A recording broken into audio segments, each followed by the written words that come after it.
This is not a popular idea, right? This idea of the United States acquiring Greenland. It's not popular, as you said, in Greenland. The territory's prime minister said this: one thing must be clear to everyone. Greenland does not want to be owned by the United States. Greenland does not want to be governed by the United States. Greenland does not want to be part of the United States.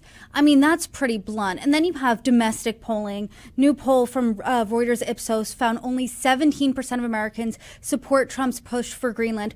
Only 4 Americans think it's a good idea for the United States to use the military to acquire the territory. What do you make of this unpopularity, both domestically and internationally? Do you think that will play a role here? No, I don't think it'll play a big role. I should say, in the interest of full disclosure, that I'm definitely part of the American public that doesn't think this is a good idea for any number of reasons. But I don't believe that this is something that is very important to the American public. Generally speaking, the president has a lot of latitude in international affairs. The Venezuela operation was also not popular with the American public, particularly before the president started creating political impetus behind it. And he can do more or less whatever he wants, despite public opinion, as long as he doesn't have any massive failures. And it's hard to see any big failures coming out of Greenland. So I'm not convinced that the American public opposition is that significant.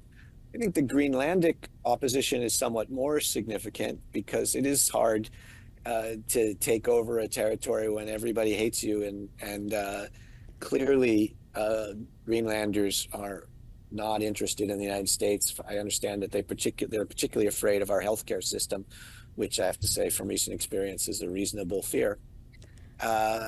So I think that needs to be finessed. But in the scenario in the Foreign Affairs article that I described, the way that you finesse that is, first of all, by making them dependent on the United States. Secondly, by corrupting local elites. And thirdly, by evading asking them what they think. And I think all of that is possible. Unfortunately, in the modern world, as we've seen today in Iran, as we've seen the last few years in Venezuela, just because the public wants a specific regime doesn't mean they get it. And Greenland is poor, it is sparsely populated, it is weak, and it wouldn't be that difficult for the United States to take it over, even if its population was opposed to it. I think that's something that we can all regret, but it isn't something that we should pretend isn't true. I don't blame the people of Greenland for being afraid of the American healthcare system. I think if you asked any American on the street who's ever had to deal with our healthcare system, they would probably say the same thing.